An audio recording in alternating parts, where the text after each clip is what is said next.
Hey folks, David Stewart here. It's time to talk a little bit more about Star Wars.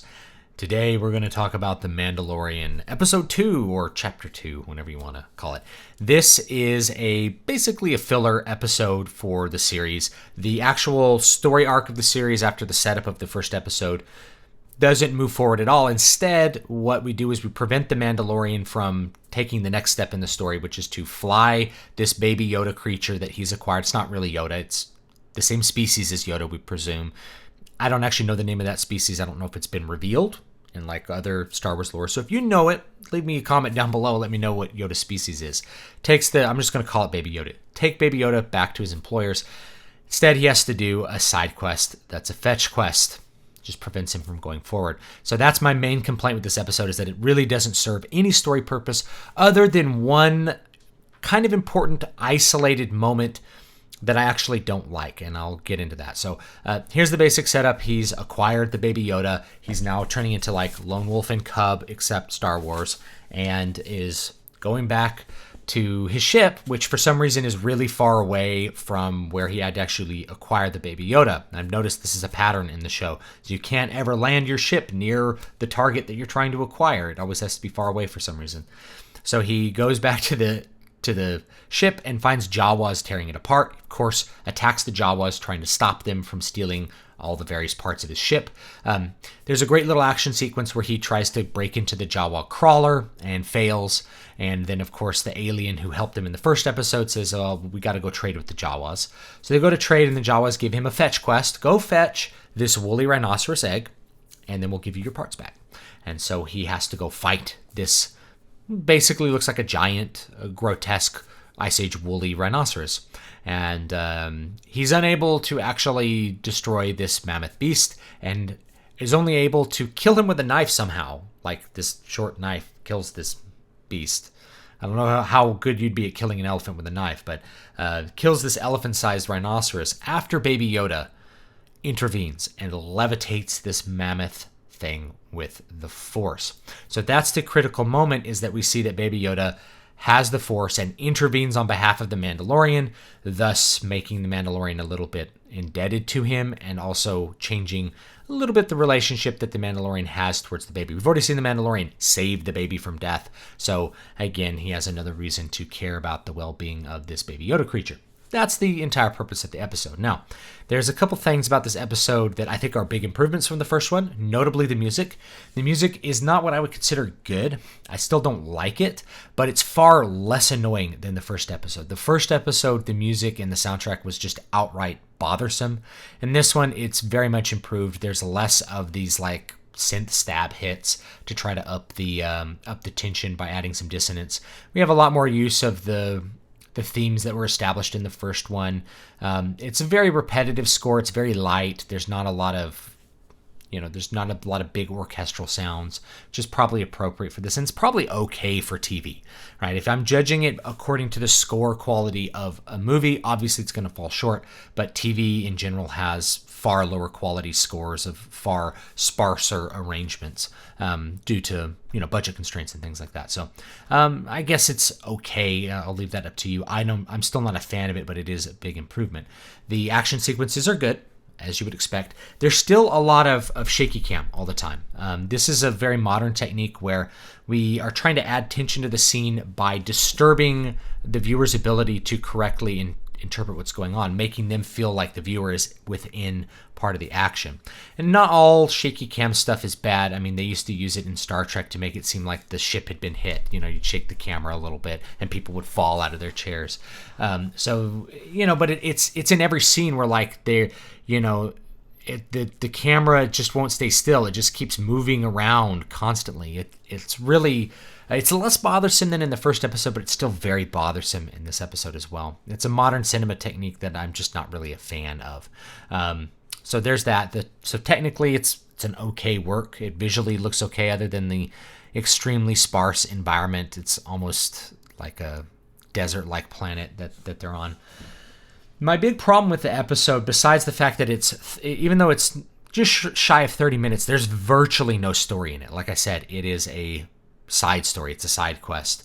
There's almost no dialogue. There's no virtually no revelation of what the Mandalorian's character, what he's doing, what his motivations are, any of that kind of stuff. Instead, we have this one moment where we have a baby use the Force in an extremely powerful manner. Now, this is a moment that I really did not like. And the reason I didn't like it is a baby using Force powers that are equivalent to what we've seen Yoda do, say in Empire Strikes Back, is very out of place for established canon. And it's just as out of place with the established canon as Rey being able to completely and competently use the Force in The Force Awakens and The Last Jedi. It's just as bothersome. Now, the baby Yoda is 50 years old, but he doesn't talk. He's unable to really move about on his own. How would a being who can't talk or communicate be able to be trained in the Force to do this? I think this is actually part of the Disney canon. This is something about the Disney canon with the Force is in the old Lucasfilm, the Force, your strength with the Force was potential, meaning if you were strong with the Force, if you had a lot of midichlorians or whatever, then you could be trained to be a very powerful Jedi, and you could probably innately use the Force a little bit, like when you meet Anakin, he's able to use the Force during his racing abilities, but he's not able to just know how to levitate things, right? He's using the Force for enhanced reaction time and things like that. Well, in this case, we see the Force actively used in a way that has required training in all the other Lucasfilm era stuff. So in the Lucasfilm era, you could see the Jedi Council was reluctant to train Anakin, and it's not because if Anakin was going to develop all of the Force skills anyway, then there would be no need to train him. Why would they avoid training him? It's because it's a potential, not an automatic thing. So the Disney canon is moving the Force from a potential to something which is automatic, meaning if you are strong with the Force, you therefore also have all the skills that are associated with it. This is why Rey is able to do the Jedi mind trick without ever having seen it, is because she's strong with the Force, she automatically has the skills with it. Now that doesn't jive well with me, and it doesn't jive well with what's happened in the past, and so that Baby Yoda moment for me was kind of a big canon thing. There was also a little bit, with the Jawas. The Jawas are kind of inconsistent with what we've seen before for Jawas as far as stealing things and then being like having this battle-hardened tank. Doesn't really match what we saw in Episode 4 in the original Star Wars movie. And at the same time, they're quite willing to forgive the Mandalorian who killed some of them. There's writing-wise, it just doesn't really work out for me. And they're willing to forgive him if he brings them an egg to eat. Very bizarre treatment of the Jawas, and one which doesn't make any sense to me. So overall, I think this episode is another example of a poorly written, way drawn out episode. In this case, it's filler, so the entirety of the episode is virtually superfluous to the overall story, and includes a bunch of canon breaking things, which to me are bad.